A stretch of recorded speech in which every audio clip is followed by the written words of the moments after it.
May nag-comment, "Sir, bakit hindi mo na lang pinalitan ng original LCD? Cellphone naman yan ng kapatid mo ah. Diretsuhin na natin. Dahil, negosyo ito. Oo, kapatid ko siya. Oo, kaya kong lagyan ng original. Pero bilang technician at may-ari ng shop may isang bagay akong pinanghahawakan. Hindi pwedeng personal ang desisyon sa trabaho. Sa negosyo, iisa lang ang dapat sundin. Kung ano ang napag-usapan, yun ang gagawin.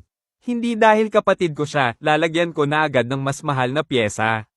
Hindi dahil kaya ko, ipipilit ko na ang gusto ko. Kasi sa bawat repair, may tatlong bagay na dapat malinaw. Budget, option, desisyon ng customer. At kahit kapatid ko pa yan, customer ko pa rin siya. Kung may dala siyang LCD, kung yun ang napili niya, kung yun ang kaya ng budget niya. Irerespeto ko yun. Kasi dito sa shop, hindi kami namimili at namimilit ng customer. Hindi kami nagpapabago ng presyo dahil lang kakilala. At lalong hindi kami gumagawa ng desisyon para sa kanila.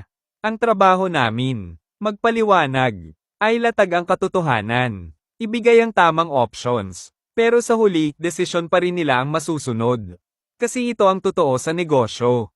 Kapag sinanay mo ang sarili mo na, kapatid ko to, libre na. Tropa ko to, special treatment. Unti-unti, mawawala ang sistema. At kapag nawala ang sistema, mawawala ang tiwala. Tandaan, sa negosyo, hindi pwedeng halo ang personal at trabaho. Kailangan malinaw. Kailangan patas. Kasi ang tunay na professional, hindi lang marunong mag-ayos, marunong maging patas sa lahat. Kahit kapatid ko pa yan, kapag nasa shop na, customer ko na yan.